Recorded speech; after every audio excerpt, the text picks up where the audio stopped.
Il y a un moment étrange dans un parcours intérieur, un moment où tu ne te sens plus totalement endormi, mais pas totalement en dehors du système non plus. Tu continues à vivre normalement. Tu utilises la technologie, tu travailles, tu consommes, tu participes au monde, mais quelque chose a changé dans ton regard. Tu commences à voir les mécanismes derrière certaines choses. Et souvent, à ce stade, beaucoup de personnes font la même erreur. Elles pensent que pour être libre, il faut tout rejeter. Mais la vraie liberté n'est pas une fuite. Elle est beaucoup plus paradoxale que ça, parce que le système moderne ne tient pas seulement sur des structures extérieures. Il tient surtout par des mécanismes psychologiques invisibles.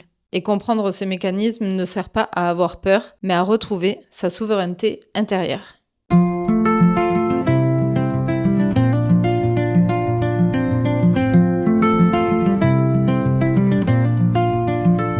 La première illusion est celle du choix. Nous avons l'impression de décider constamment. Tout semble personnalisable, adaptable, libre.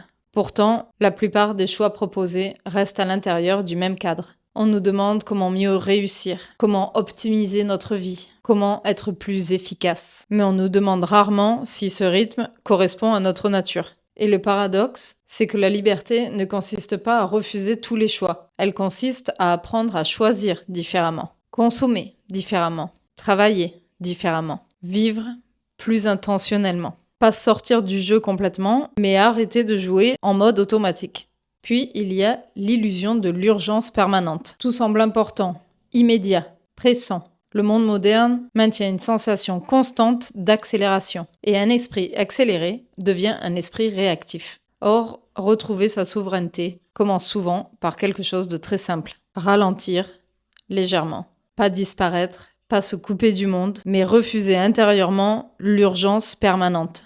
Quand tu n'es plus dans l'urgence, tu redeviens capable de penser par toi-même. Ensuite vient la comparaison infinie. Nous sommes exposés chaque jour à des milliers de vies, d'opinions, de réussites apparentes. Et inconsciemment, le cerveau conclut qu'il doit toujours faire plus, être plus, devenir plus. Mais sortir de ce schéma ne veut pas dire rejeter la réussite ou le confort moderne. Cela signifie de redéfinir ce qui est important pour toi. La souveraineté apparaît quand ton rythme intérieur devient plus important que le rythme collectif.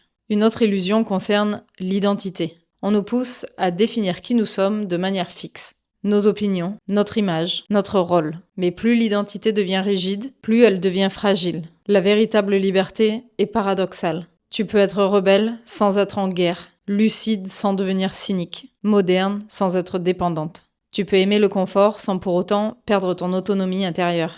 Être dans le monde sans que le monde décide entièrement de qui tu es. Et peut-être que l'illusion la plus subtile concerne l'information. Nous pensons que comprendre toujours plus nous libère, mais parfois trop d'informations éloigne de l'expérience directe. La souveraineté ne vient pas seulement de ce que tu sais, elle vient de ta capacité à savoir ce qui est juste pour toi.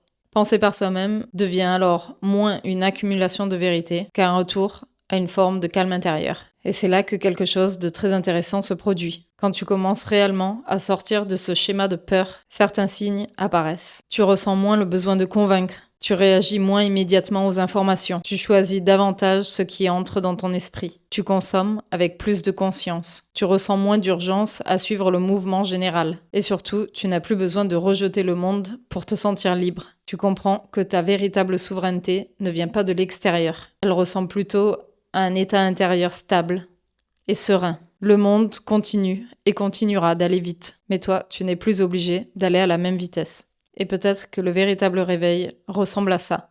Apprendre à vivre pleinement dans ce monde sans lui abandonner ton esprit et ton énergie. Si tu es resté jusqu'au bout, déjà merci. N'hésite pas à me dire quelles sont les choses que toi tu arrives à mettre en place pour sortir de cette pression sociale. Et puis si justement retrouver un petit peu de sérénité, de paix intérieure et comment naviguer ce monde qui est en train de partir en vrille, je te conseille de cliquer sur le bouton s'abonner. On est de plus en plus nombreux à essayer de vivre autrement, de vivre plus sereinement. Et si le sujet t'intéresse, n'hésite pas à me rejoindre. On se retrouve dimanche prochain, 18h, heure française. En attendant, prends soin de toi, comme toujours.